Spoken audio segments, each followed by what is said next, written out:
البدع والأهواء، أهل البدع العقائدية وأهل البدع السياسية.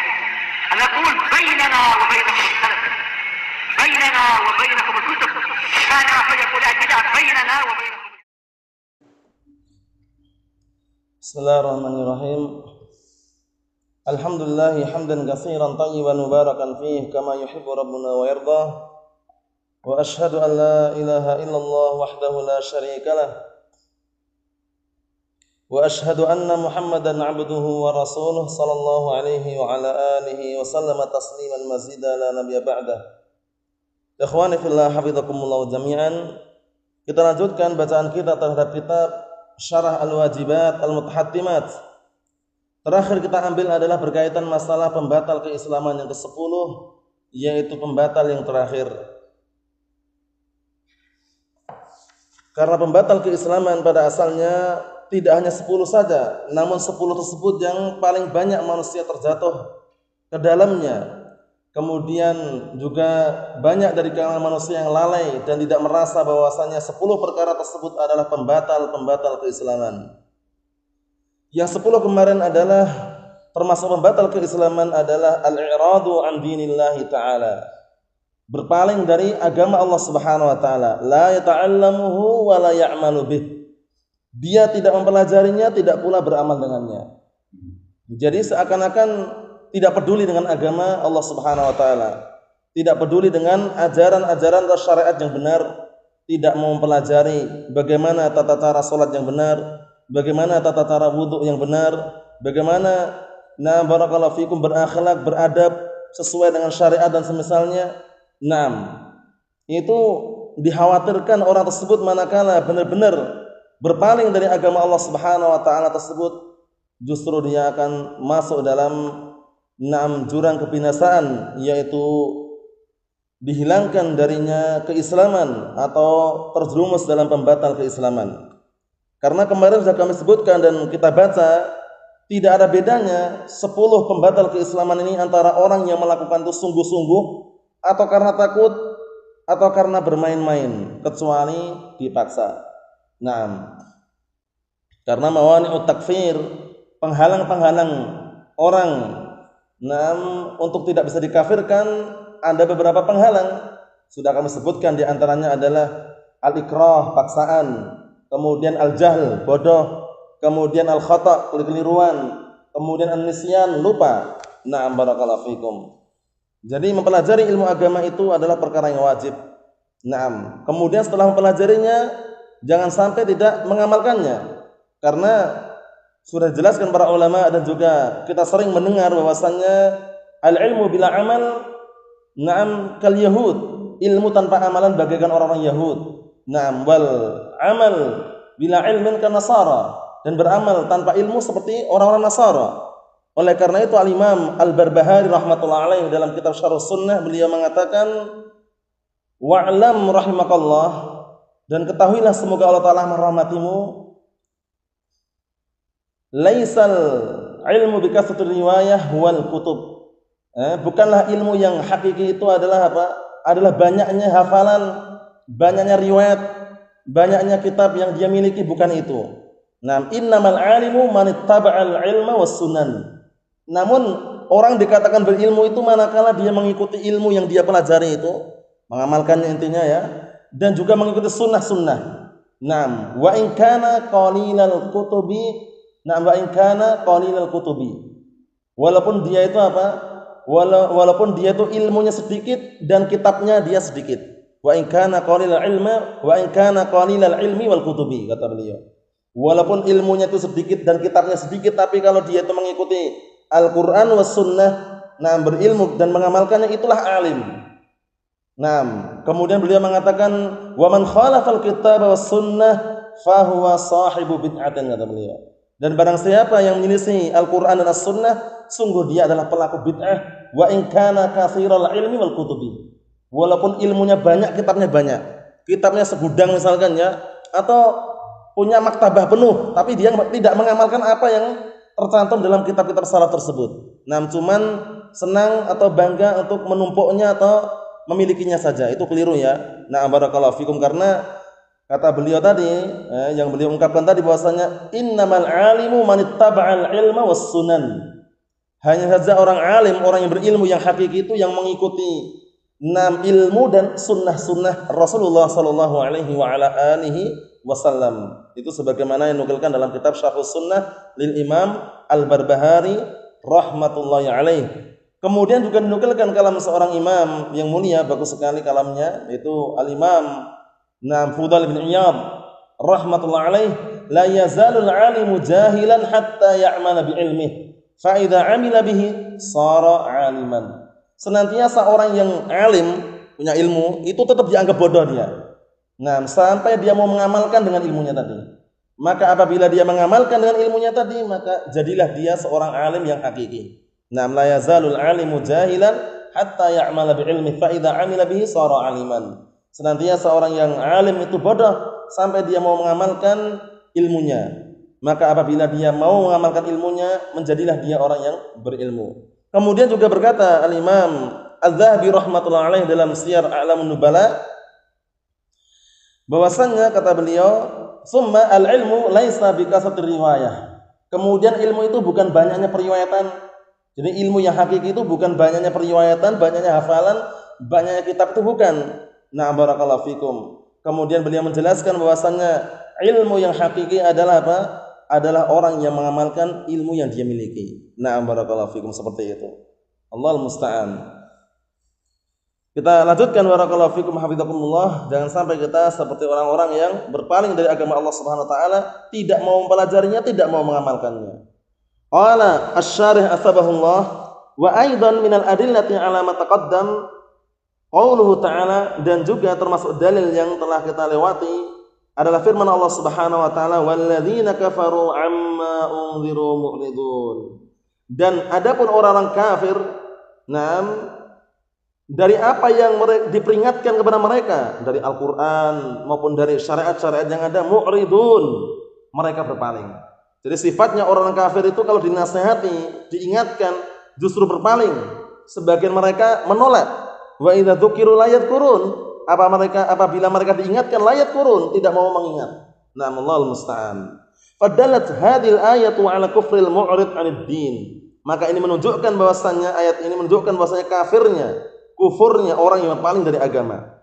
Wa sayati ziyadatu kalami ala dzalik 'inda dzikril kufri al-akbar wa anwa'ihi insyaallah taala.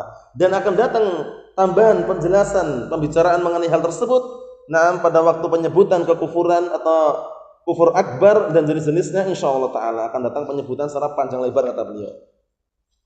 Summa khatama asy-syekh rahimahullahu taala hadhihi nawaqid biqaulihi wala farqa fi jam'i hadhihi nawaqid bainal hazil. Kemudian asy-syekh rahimahullahu taala, karena hampir semuanya ini diambil dari kitab Nawaqidul Islam yang dikumpulkan atau yang dikarang oleh Syekh Muhammad bin Abdul Wahhab. Jadi beliau mengakhirkan atau beliau menutup barakallahu fikum pembatal keislaman dengan ucapannya apa? Tidak ada bedanya seluruh pembatal ini tadi antara orang yang mengucapkan itu adalah hazil. Hazil itu bermain-main, bersenda gurau, canda. Itu enggak ada bedanya. Wa huwa alladzi lam yata'ammad dzalika, yaitu orang yang tidak menyengaja melakukan hal tersebut, bal ala sabilil mazah wal hazl. Namun dia melakukan atau mengucapkan pembatal keislaman tersebut dalam bentuk mazah. Apa mazah itu? Main-main. Wal hazl, senda gurau. Awil jad, dan tidak ada bedanya juga orang yang sungguh-sungguh mengucapkan sengaja. Wa huwal qasid al muta'ammid, itu orang yang menyengaja dan memang tujuannya sengaja.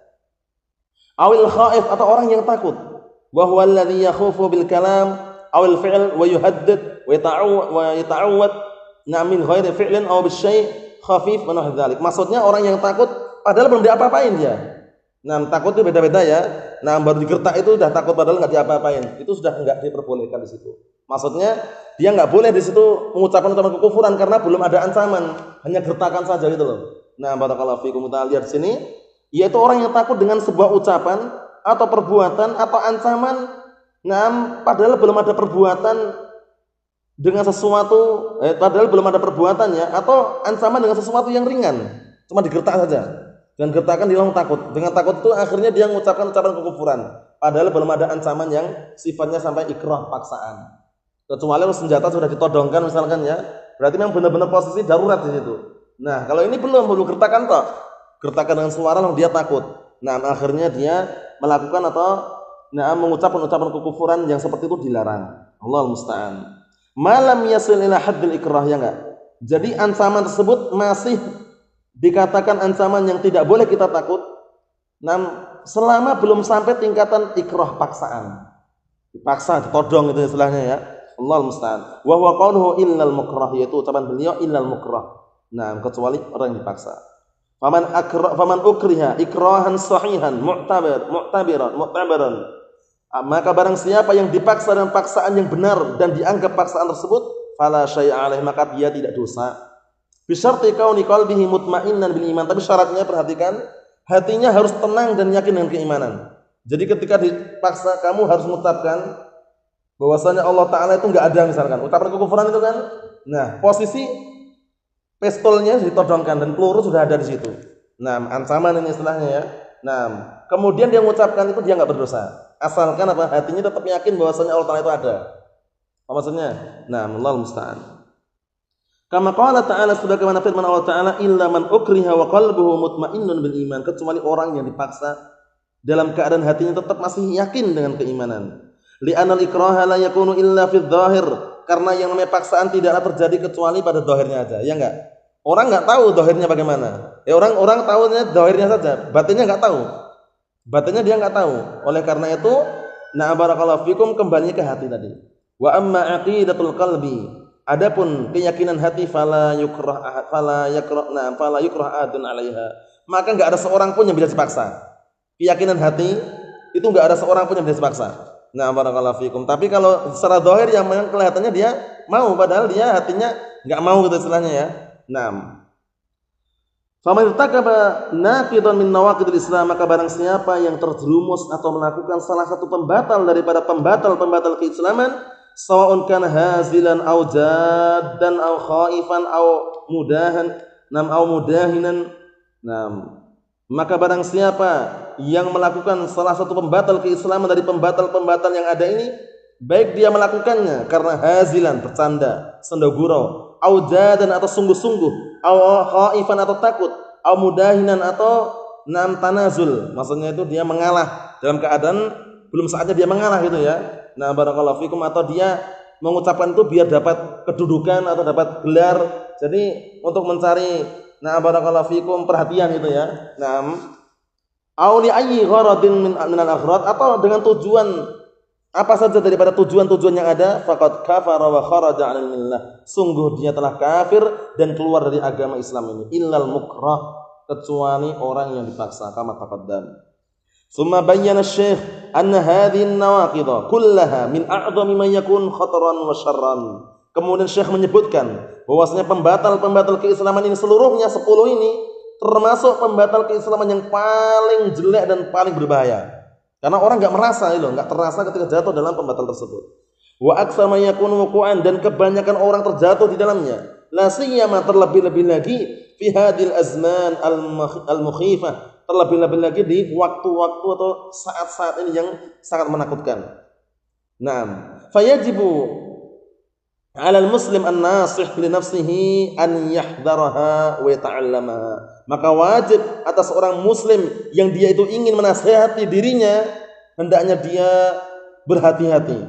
Naam, berhati-hati dari pembatal-pembatal keislaman tersebut, wa yata'allamaha, dan hendaknya dia mempelajarinya. Liyastanibaha wa yuhadhdhira minha. Agar apa? Agar dia bisa menjauhinya dan juga barakallahu fikum, berhati-hati dari pembatal-pembatal keislaman tersebut. Naam. Wa an yakhafa minha 'ala nafsihi, dan hendaknya dia merasa khawatir terhadap dirinya. Jangan sampai dari kita terjatuh dalam pembatal-pembatal keislaman yang 10 tersebut dalam keadaan tidak mengetahui atau tidak terasa. Karena itu tadi yang sebagaimana kami sebutkan bahwasannya sebagian orang itu memang dia sengaja tidak mau mempelajarinya dan tidak mau beramal dengannya. Belajar tapi tidak mengamalkannya. Itu keliru. Allahul musta'an. Kemudian di sini barakallahu fikum kata beliau, wala ya'man makrallah, dan jangan sekali-kali merasa aman dari makar Allah Subhanahu wa taala. Karena Allah taala itu akan membuat makar, membuat tipu daya bagi orang-orang yang sudah mulai duluan. Paham ya? Karena dalam ayat Allah Subhanahu wa taala telah menyebutkan, "Nam wa makaru wa makarallahu wallahu khairul makirin." Mereka membuat makar untuk Allah Subhanahu wa taala. Nah, dan Allah taala pun akhirnya apa? Membalas makar mereka. Dan Allah taala sebaik-baik memberi balasan makar untuk mereka. Nah, barakallahu fikum. Seperti itu. Hati-hati. Nah, karena Allah taala juga memberikan ultimatum, afa aminu makrallah fala ya'man makrallah illal qaumul khasirun. Apakah mereka merasa aman dari makar Allah Subhanahu wa taala? Tidak ada seorang pun yang merasa aman dari makar Allah Subhanahu wa taala kecuali orang-orang yang rugi. Nah, karena kita tidak bisa mengelak. Nah, barakallahu fikum, Allahul musta'an. Fa innal quluba baina isba'in min asabi'ir rahman subhanahu. Karena hati-hati manusia itu berada di antara 6 jari jemari atau di antara 2 jari daripada jari jemari Allah Subhanahu wa taala. Tidak perlu dibayangkan, yang jelas kita yakini Allah Subhanahu wa taala memiliki jari jemari. Paham ya? Dan memiliki tangan. Paham ya? Cuman bagaimananya wallahu a'lam. Wallahu a'lam. Kaifiyahnya kita serahkan kepada Allah Subhanahu wa taala. Idza syaa'a an yuqima qalban aqamah. Jika Allah taala itu ingin menegakkan hatinya lurus, Allah taala akan tegakkan. Wa idza syaa'a an yuzigha qalban azaghahu. Dan apabila Allah taala menghendaki untuk menyelewengkan hati manusia, Allah taala akan menyelewengkan. Oleh karena itu apa? Falamma zahu azaghallahu qulubahum. Ketika mereka berpaling dari kebenaran, hatinya berpaling dari kebenaran, justru Allah taala akan palingkan dia dari kebenaran tersebut. Hati-hati mereka Allah taala palingkan. Sebabnya karena ulah dia sendiri. Allahul musta'an. Naam. Dan ini menunjukkan bahwasanya kita harus banyak-banyak berdoa kepada Allah Subhanahu wa taala. Fa ya muqallibal qulub tsabbit qulubana ala dinik hatta nalqaq. Wahai zat yang membolak-balikkan hati, kokohkanlah hati-hati kami di atas agamamu hingga kami bisa berjumpa kepadamu. Nah, barakallahu fikum. Banyak doanya ya. Ya muqallibal qulub tsabbit qalbi ala dinik. Allahumma arinal haqqa haqqan warzuqna ittiba'ah wa arinal batila batila warzuqna ijtinabah. Rabbana la tuzigh qulubana ba'da idh hadaitana wa hab lana min ladunka rahmah innaka antal wahhab. Banyak doa-doa yang sifatnya apa? Agar hati kita dikokohkan oleh Allah Subhanahu wa taala. Naam. Wa na'udzu billahi min mujibati ghadabihi wa alimi iqabihi wa syarri ibadihi. Amin, kata beliau. Kita semuanya berlindung kepada Allah Subhanahu wa taala dari perkara-perkara yang bisa menghantarkan kepada kemurkaannya dan juga yang bisa menghantarkan kepada pedihnya azabnya, dan juga berlindung dari kejelekan hamba-hambanya. Berarti sudah kita selesaikan nawaqidul Islam yang disebutkan oleh Imam Al-Qara'awi asbahullah pada kitab Al-Wajibat Al-Mutahattimat, yang tentunya tidak jauh beda dan barakallahu fikum mirip sekali dengan yang disebutkan oleh Syekh Muhammad bin Abdul Wahhab dalam kitab Nawaqidul Islam. Adapun berikutnya yaitu pembagian tauhid, barakallahu fikum hafizakumullah. Insyaallah taala kita baca beberapa pertemuan yang akan datang mengenai pembagian tauhid. Karena pembagian tauhid ini sangat penting sekali, karena termasuk tegaknya atau diterimanya salatnya seseorang atau puasanya atau hajinya atau yang semisalnya itu tergantung dengan tauhidnya juga. Nah, dalam artian ketika dia bersih dari kesyirikan, maka akan diterima amalan-amalan oleh Allah Subhanahu wa taala. Namun kalau hatinya atau amalannya terkotori dan kotoran syirik, baik syirik akbar maupun syirik asghar, dikhawatirkan. Kalau syirik akbar menghancurkan semua amalan, namun kalau syirik asghar menghancurkan amalan yang terkotori kesyirikan tersebut, seperti riya, sum'ah atau yang semisalnya. Oleh karena itu wajibnya mengetahui at-tauhid, karena orang yang berpaling dari at-tauhid musyrik dia. Sebagaimana ungkapan Imam Ibnu Qayyim Al-Jauziyah rahmatullah alaih di dalam kitab barakallahu fikum hafizakumullah Ighatsatul Lahafan, beliau mengatakan fal mu'ridu 'anit tauhid musyrikun sya'a am aba wal mu'ridu 'anil sunnah mubtadi'un dhalun sya'a am aba. Orang yang berpaling dari tauhid dia musyrik, mau atau enggak mau musyrik dia. Nah, ini hukum global ya. Dan barang siapa yang berpaling dari as-sunnah dia mubtadi' dhal. Dia adalah pelaku bid'ah sesat. Sya'a am aba, mau atau enggak mau itu hukumannya. Nah, itu hukum global yang barakallahu fikum diponiskan oleh Al-Imam Ibnu Qayyim Al-Jauziyah rahmatullah alaih. Oleh karena itu hendaknya kita semangat dalam mempelajari ilmu tauhid ini, karena ilmu tauhid adalah ilmu yang sangat besar dan sangat barakallahu fikum bermanfaat.